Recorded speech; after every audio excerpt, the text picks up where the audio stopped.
Hi everybody, this is Saurabh Gupta. Welcome to my YouTube channel Koko education. तो आज मैं आपको बताऊंगा जो मेरा रिव्यू ऑफिसर सचिवालय का एग्जाम था 2023 का, जो 2023 में भर्ती आई थी उत्तराखंड आर की। तो उसमें मैंने मेंस दिया था और मेरा मेंस हुआ भी था, मैं डीबी के लिए गया हुआ था। मेरे टोटल मार्क्स आए थे मेंस के अंदर 226 पॉइंट समथिंग मार्क्स थे। और ये शायद इतने ही मार्क्स थे कि जितनी जनरल की कट ऑफ गई थी, जनरल मेल की। और मैं डीबी के लिए गया हुआ था, तो मार्क्स मेरे काफी कम थे और मेरा करीब काफी मार्क्सों से नहीं हुआ था फाइनल सिलेक्शन। तो मैं आपको इसके बारे में बताऊंगा कि मेरे मार्क्स किसमें कितने थे, और आपको मैं अपनी हिंदी की कॉपी, जो मेंस हिंदी की कॉपी थी मेरी, वो दिखाऊंगा और मेरे को कैसे कैसे मार्क्स मिले और आप इसमें क्या क्या इंप्रूवमेंट कर सकते हैं, आप कैसे कैसे और अच्छे मार्क्स में गेन कर सकते हैं। तो सबसे पहले आपको अपने मार्क्स बताता हूँ कि मेरे थे कितने मार्क्स। तो इसमें 3 पेपर होते हैं। पहला तो पेपर होता है जीएस का, जो कि एमसीक्यू बेस होता है। एमसीक्यू बेस जो कि 200 मार्क्स का पेपर था, उसमें मेरे 131.39 मार्क्स थे करीब। और दूसरा पेपर होता है इसमें हिंदी का, जो कि 100 मार्क्स का होता है, मेरे इसमें 53 मार्क्स थे। और तीसरा पेपर होता है इसमें एसए का, जो उसमें मेरे सबसे कम मार्क्स थे 42। शायद इसी की वजह से मेरा फाइनल सिलेक्शन नहीं हुआ था। और मेरे जो टोटल मार्क्स थे 226.39 समथिंग मार्क्स थे, जो कि लगभग कट ऑफ के बराबर ही थे। थोड़ा बहुत वेरिएशन हो सकता है, लेकिन लगभग कट ऑफ के बराबर थे, जो जनरली कट ऑफ थी। और मेरा सिलेक्शन नहीं हो पाया था फाइनली। तो देखते हैं कि मैं आपको अपनी हिंदी की कॉपी दिखा रहा हूँ। इसमें मेरे को 53 मार्क्स मिले थे। ठीक है, तो पहले हिंदी की कॉपी दिखाने से पहले मैं आपको बता दूं कि हिंदी में आता क्या क्या है। तो जो हिंदी का जो पेपर होता है, इसमें 4-5 चीजें आती है। पहला तो जो आता है, एक अपठित गद्यांश आता है। अपठित गद्यांश आता है, जो कि 20 मार्क्स का होता है। दूसरा होता है चार चार लेटर होते हैं, मतलब कि जो लेटर होते हैं, सरकारी पत्र होते हैं। ठीक है, 4 लेटर में, जिसमें एक तो होता है, एक लेटर का हमें सारणीबद्ध करना होता है, कि मतलब उसको टेबुलर फॉर्म में लिखना होता है कि क्या क्या जो इंपोर्टेंट चीजें होती हैं। ठीक है, बाकी 3 लेटर होते हैं प्रॉपर, जो कि होते हैं 15-15 मार्क्स के ईच होते हैं, जो कि 60 मार्क्स के थे। ठीक है, और तीसरी चीज इसमें आती है प्रशासनिक शब्दावली।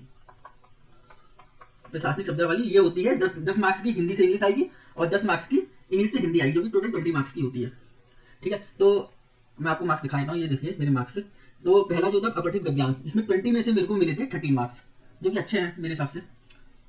ठीक है, और दूसरा, इसे क्या लिखा है इन लोगों ने, इसको आप छोड़िए, मैं आपको बता देता हूँ। वो नीचे नीचे हम देखते रहेंगे, तब आपको दिख जाएगा। ठीक है, और ये हाँ देखिए, ये थे 4, मैंने आपको बताया ना लेटर होता है। एक तो सारणीबद्ध करना होता है, वो 15 मार्क्स का होता है, उसमें मेरे को 10 मार्क्स मिले थे।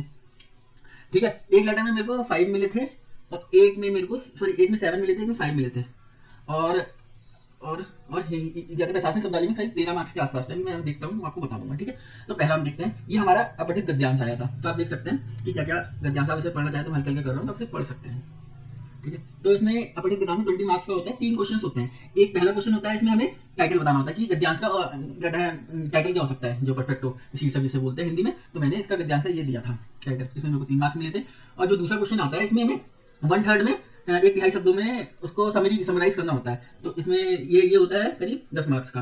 तो 10 में से मेरे को 6 मिले थे, और यहाँ पे मेरे को 4 में से 3 मिले थे। अब बचे हमारे 6 मार्क्स। तो 6 मार्क्स का होता है, व्याख्या करनी होती है, पंक्तियों की व्याख्या करनी। जैसे ये हमारा ये है ना अपठित गद्यांश है, तो इसमें एक पंक्ति ये हो गई, ये वाली देखिए आपने, इसमें लिखा हुआ पेड़ पौधे और पशु पक्षी समथिंग। ठीक है, और दूसरी पंक्ति ये हो गई, जो केवल अपने विलास हो गई है। तीसरी पंक्ति ये हो गई, संपूर्ण सताए हुए समथिंग। ठीक है, तो ये 3 पंक्तियां होती है 2-2 मार्क्स की। इसको एक्सप्लेन करना होता है अपने वर्ड्स में। तो इसमें मेरे को 6 मार्क्स का होता है। 6 में से 4 मार्क्स मिले थे, तो टोटल मेरे को अपठित गद्यांश में 13 मार्क्स मिले। अब हम आते हैं कि इसमें हमने बोले कि 4 लेटर आते हैं।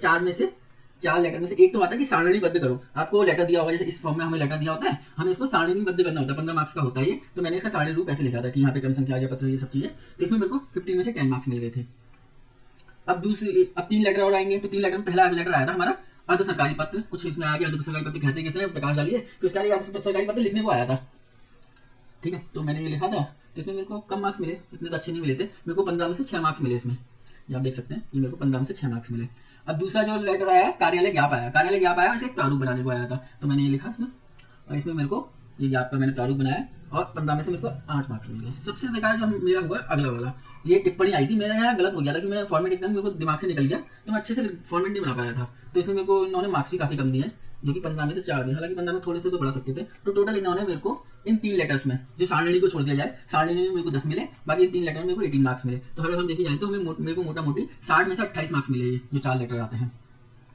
ठीक है, अब आते हैं सबसे इंपॉर्टेंट चीज। मुझे लगता है कि आप अगर आने वाले रिव्यू ऑफिसर की तैयारी करना चाहते हैं, तो सबसे मेन चीज है, आप किसी को करें ना करें, लेकिन डेली कुछ जो प्रशासनिक शब्दावलियां होती हैं उनको जरूर तैयार कर लीजिए। और प्रशासनिक शब्दावली ऐसे तैयार करनी है हमें कि हमें इसमें स्पेलिंग मिस्टेक बिल्कुल नहीं होनी चाहिए। मैं आपको दिखाऊंगा कि मैंने स्पेलिंग मिस्टेक करी जो बर्तनी होती है हिंदी में, उसकी मिस्टेक में ही मेरे नंबर कटे हैं। और हमें दूसरी चीज ये करनी है कि हमें दो अर्थ नहीं लिखने कभी किसी के। दो अर्थ लिखते हैं, अगर हमने मान ली बाद वाला सही लिखा, पहला वाला गलत लिखा, तो हमें पहले वाले के अकॉर्डिंग मार्क्स मिलते हैं। ठीक है, तो मैं आपको दिखाता हूं, जैसे मैंने परिशिष्ट को ठौ लिख दिया टॉ की जगह पे, तो हमें मार्क्स नहीं दिए इन्होंने।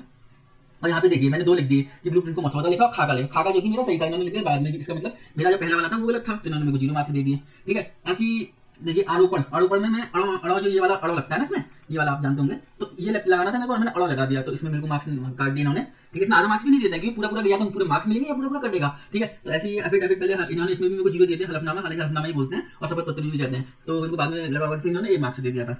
तो इसमें इंग्लिश से हिंदी वाले में मेरे को 10 में से 5 मिले थे, क्योंकि एक तो सबसे समस्या क्या हुई थी, 3-4 नंबर तो मेरे ऐसे ही कट गए कि जिसमें मेरे को मेरी बर्तनी सही नहीं थी हिंदी की। ठीक है, एक अड़ा वाला हो गया, एक टॉको ठा हो गया। ठीक है, और बाकी मसौदा वाला मैं खाका पहले लिख देता, मसौदा लिखता, तो इसमें मेरे 3 नंबर एक तरीके से बढ़ सकते थे। अब लेकिन वो तो जो हो गया सो हो गया, हम कुछ नहीं कर सकते हैं। अब यह इंग्लिश से हिंदी आ रहा है, इसमें मेरे को 10 में से 7 मार्क्स मिले थे, ये थोड़ा बहुत मेरा ठीक था। ठीक है, जैसे तो इसमें हमें क्या करना है, देखो यहाँ पे भी मैं आपको कह रहा हूँ कि इंग्लिश की मेरी स्पेलिंग अगर सही होती तो इसमें मेरे मार्क्स बढ़ सकता था ना, कि 89 को टेस्टी लिखता है, टेस्टी की स्पेलिंग वाली नहीं होती, TEE कुछ करके होती है। ठीक है, तो इसलिए मैं आपसे कह रहा हूँ कि आपको जो ये प्रशासनिक शब्दावलियां है ना, वो आपको मैं आपसे कह रहा हूँ कि प्रशासनिक शब्दावली तो डेली करनी की बहुत सारी है ना, तो आप डेली करिए। मतलब कुछ ऐसा तो नहीं है कि हम करीब बहुत सारी, अगर आप PDF डाउनलोड करोगे जो कि गवर्नमेंट की PDF है, उसमें तो बहुत सारी का मतलब है कि होंगी 10-12 हज़ार, उतनी तो आप नहीं कर सकते ना। तो स्पेशल होती है कि 500 से लेकर करीब 1000 तक आप तैयार कर सकते हो, जो इंपोर्टेंट होती है, तो हमको डेली करते जाओगे और स्पेलिंग्स भी याद रखोगे और बर्तनी शुद्ध लिखोगे ना, तो आपको पूरे मार्क्स मिल सकते हैं। देखो फिर भी मेरे इतने गलत और स्पेलिंग के बाद भी मेरे को 7 और 5 इसमें मिल गए, मेरे को 12 मार्क्स मिल गए थे 20 में से पूरे। ठीक है, अगर मैं थोड़ा और इसमें बर्तनी अच्छी सब कुछ करता तो मेरे हिंदी में काफी 4-5 नंबर में बढ़ सकते हैं, 53 मार्क्स आए थे। अगर हो सकता है 4-5 नंबर बढ़ जाते, 58 के आसपास, जो कि बहुत अच्छा स्कोर माना जाता है। ठीक है, तो ये मेरा था, हालांकि गलतियां हो गई मेरी और फाइनल सिलेक्शन नहीं हो पाया, क्योंकि अब मैं ये तो नहीं कहूँगा मेरा 1-8 नंबर से रुका, मैं तो सही बात है कि मेरा 10-15 नंबर से करीब मेरा फाइनल सिलेक्शन रुका है। और क्यों रुका है, और मैं आपको ये बताऊं कि जो MCQ वाला पेपर है ना, उसमें मेरे मार्क्स अच्छे थे। मैंने आपको बताया ना, मेरे 131 पॉइंट समथिंग मार्क्स आए थे, जो कि GS वाला पेपर था, जो कि अगर आप फाइनल सिलेक्शन जिन बच्चों का हुआ उनके मार्क्स भी देखेंगे लगभग या तो इतने ही है या इससे कम भी है किसी के, और उनका फाइनल सिलेक्शन हो रखा है। क्योंकि मेरे हिंदी और ऐसे में मार्क्स अच्छे नहीं हुए, ऐसे हिंदी में तो फिर भी एक तरीके से एवरेज मार्क्स में कह सकता हूँ, ऐसे में मेरे बहुत ही बेकार मार्क्स हो गए। ठीक है, तो इसलिए आप ना इन दोनों पे बहुत ज्यादा कोशिश करिए अगर आप फाइनल सिलेक्शन लेना है। ठीक है, क्योंकि सचिवालय आयोग की बहुत अच्छी जॉब है और ऐसा है कि ये वैकेंसी आएगी। ठीक है, कुछ लोग टेलीग्राम पे इसके लिए फोकस भी करना है कि ये वैकेंसी आए और ठीक है जल्दी से जल्दी आए, तो आप भी उस ग्रुप में जुड़ सकते हैं। ये तो मुझे पता नहीं ग्रुप का नाम, अगर वो मिलेगा तो मैं आपको पिन कमेंट में डाल दूंगा। ठीक है, तो इसलिए पढ़ते रहिए। बाकी और क्या है, आपको मेरी कोशिश अच्छी लग रही है तो मेरे आप चैनल को सब्सक्राइब कर सकते हैं।